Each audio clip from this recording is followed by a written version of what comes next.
Now that we have our grouped frequency distribution and our cumulative frequency distribution, we're going to create the graphs that take this table information and turn it into a visual representation of the data. The first thing I'm going to do is X out of this analysis tool pack that I have here in Google. For Excel, you don't have to do that. The one thing that I am going to point out here in Google, under the histogram option, it does have a chart output.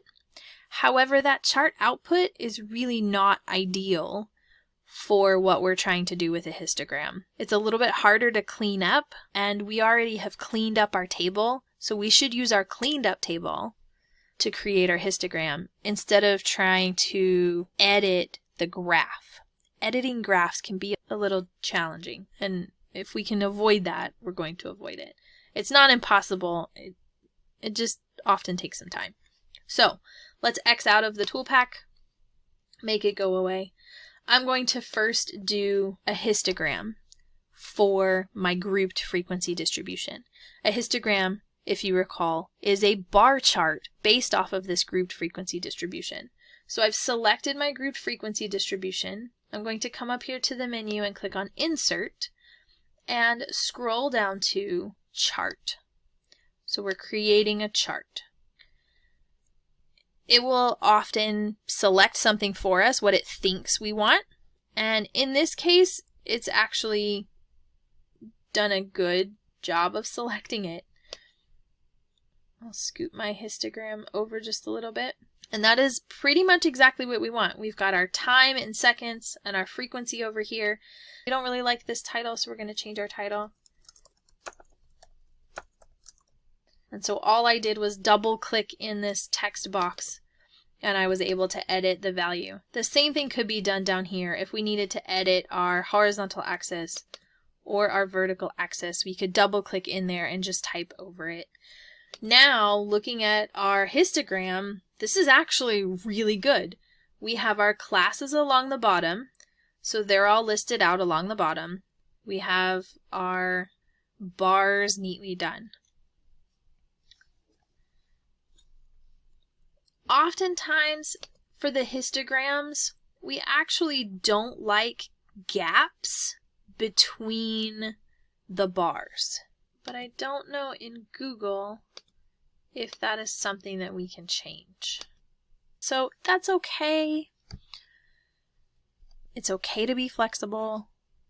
Traditionally, histograms have been bar charts so that the bars touch, because the idea is there's no gap. There should be no gaps between these classes. Google won't let us expand that. Excel will. So I'll show you in Excel how we can. For the purpose of this class, I am not going to be picky about whether or not your bars touch. Sometimes the labels on the bottom are not the class labels, but they're actually the boundaries of the classes. So instead, we would have something like 82.5 here on the edge of the bar, and then 128.5 between the first two bars, and so forth. So that's another way that we can label the same chart. It's more difficult in technology to label that way, which is why I'm perfectly fine with the classes. Just know that in some cases, you may encounter a situation, a question, a table in another journal or article or in another textbook where it has a different labeling than what we have here. It's still a histogram, it just has a slightly different convention to it. All right, so here's our histogram for our group frequency distribution. We can check that off our list in Google. And then we're going to look at our ogive for the cumulative frequency distribution. So I'm going to select my cumulative frequency distribution, go back up to Insert, go to Chart.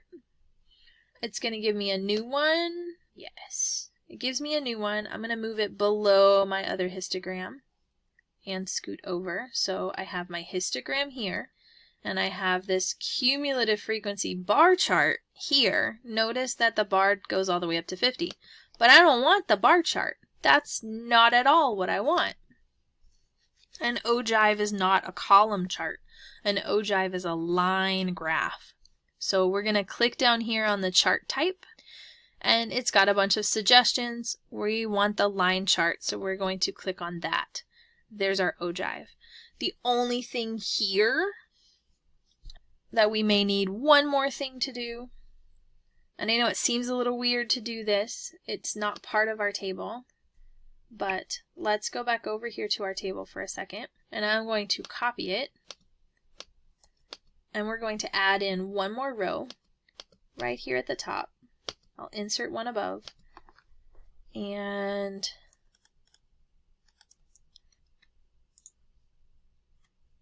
our lower class limit for the first class was 83. So I'm going to say less than 82 and put a 0 here. Except, oh no, notice I have all of these all weirdly messed up. And that's because when I grabbed and I copied, it moved all of those values for me. So I don't want that. I'm going to come back up here and grab this one. So I need to change it, equals 13, and then I will select and drag, and then it corrects it. Okay, we've got it fixed. Now the reason that I created the 0 is because an ogive is anchored on the right side at 0. So we need to force the graph to be anchored at 0, and the way to do that is to change the data that I'm using.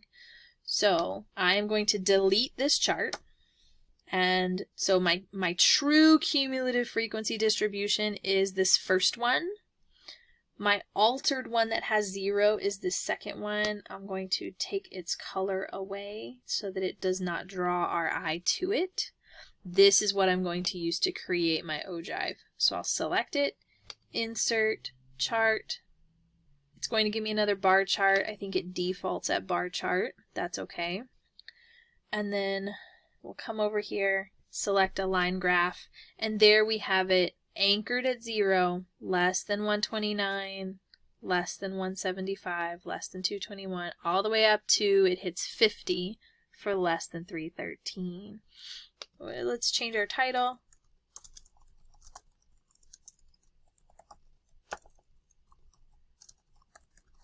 Drive-through service times. This time we're talking about cumulative frequency, which we do have labeled over here on the vertical axis. We have our time in seconds, and that's our ogive.